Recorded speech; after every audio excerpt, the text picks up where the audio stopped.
Nous les filles, on a beau ne plus croire au prince charmant, les mariages ont rarement autant rythmé notre été. Celui du prince William ou encore celui de Kate Moss ont montré que cette cérémonie était loin d'être ringarde. Décryptage des dernières tendances en la matière pour organiser le mariage de vos rêves. C'est l'enquête de la semaine. Fanny et Eric font partie des 300 000 couples qui se sont dit oui cette année en France. On croyait que le mariage était ringard, mais cette institution revient en force. Aujourd'hui, plus question de s'unir à l'ancienne. Maintenant, on fait appel aux idées les plus créatives et originales pour épater ses convives et avoir un mariage qui nous ressemble. Aujourd'hui, le mariage est sorti du carcan social et religieux dans lequel il était un petit peu enfermé. Donc, ce qui ferait peut-être un petit peu la différence par rapport au mariage de nos mamans et de nos grands-mamans, c'est d'y donner beaucoup de sens et de personnaliser vraiment son mariage. C'est aux États-Unis, dans les années 80, qu'on a commencé à organiser des mariages événements. Les premiers wedding planners font leur apparition et les stars hollywoodiennes lancent la tendance.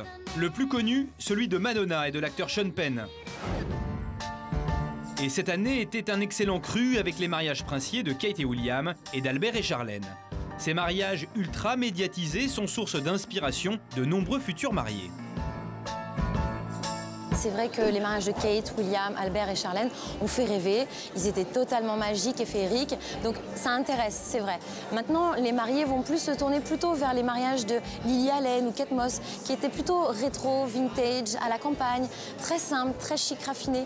Elles étaient toutes relativement classiques dans leur choix, mais à la fois très modernes. Elles se sont mariées dans des matières comme de la dentelle. Elles ont toutes fait appel à des tendances un petit peu rétro ou classiques, mais qu'elles ont actualisées. Nous sommes allés à la rencontre de la créatrice la plus tendance du moment, Delphine Manivet. Cette année, elle a cartonné avec ses robes rétro vintage, savant mélange de dentelle et de soie. Des robes qu'elle a remis au goût du jour pour la plus grande joie des célébrités comme Emma Decaune et Lily Allen. Je pense que ce que Lily Allen aimait bien dans mon travail, c'est que je réinterprète le vintage. C'est-à-dire que ce n'est pas des robes vintage que je vends telles quelles. C'est donc vraiment une inspiration que je vais remettre au goût du jour.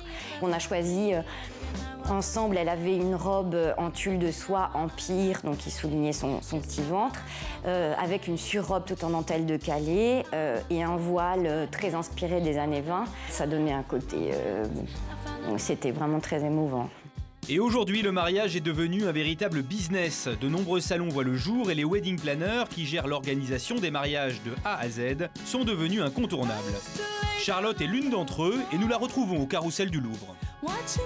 Voilà, alors ça c'est typiquement le genre de petits cadeaux que je recherche pour mes mariés. Voilà, des petites choses sympas, originales. Et ici, aucun détail n'est négligé. Grosse tendance aussi de l'année prochaine. Les mariés osent le court. Charlotte est capable de changer un mariage banal en événement exceptionnel et sur mesure. On a une animation de bar qu'on peut largement placer dans des mariages et qui est très sollicitée par les mariés parce qu'en fait on peut bouger la structure, on peut la mettre dans le jardin pour le cocktail, dans la salle de réception pour la soirée et on a des barman jongleurs qui font l'animation, qui vous font des cocktails sur place à la demande et c'est très très sollicité par les mariés. Ça donne une ambiance hyper chaleureuse et conviviale. Terminé les pièces montées en choux. Aujourd'hui, les gâteaux doivent être bons et beaux. La tendance est à la personnalisation et les pièces sont de plus en plus spectaculaires. La tendance est vraiment d'avoir ces beaux gâteaux qu'on voit dans les films, dans les téléfilms. Vraiment des gâteaux très romantiques, très personnalisés. Nous avons un wedding cake en forme de robe de mariée. Là, on arrive sur une pièce montée cinéma, une pièce montée très décalée et qui colle vraiment avec cette ambiance très cinéma. Une mariée sur deux, je veux un gâteau qui fasse waouh. De retour avec Charlotte, notre wedding planner. Elle accompagne Laurane, sa cliente et future mariée, pour un premier rendez-vous pour un essayage de robe dans une boutique de luxe à Paris. Laurane est en train de faire un essayage pour sa robe de mariée pour la cérémonie religieuse. Alors pour l'instant, on est clairement dans un style un peu rétro, vintage, avec des formes aériennes et très vaporeuses. Grâce aux conseils précieux de Charlotte, et après avoir essayé plusieurs modèles, Laurane a finalement trouvé la robe de ses rêves. Le coup de cœur, c'est vraiment le modèle Barocco. c'est celle qui colle le plus avec le rêve, pour moi la robe idéale que j'avais en tête. C'est vraiment celle-ci, c'est la robe de princesse et ça fait vraiment mariée. Voilà, pour moi ça représente le plus la mariée. Ah, moi c'est comme ça que je la voyais, c'était exactement... Comme ça. T'imaginais voilà. ça comme C'était cette image que j'avais dans la tête. Bon bah alors là...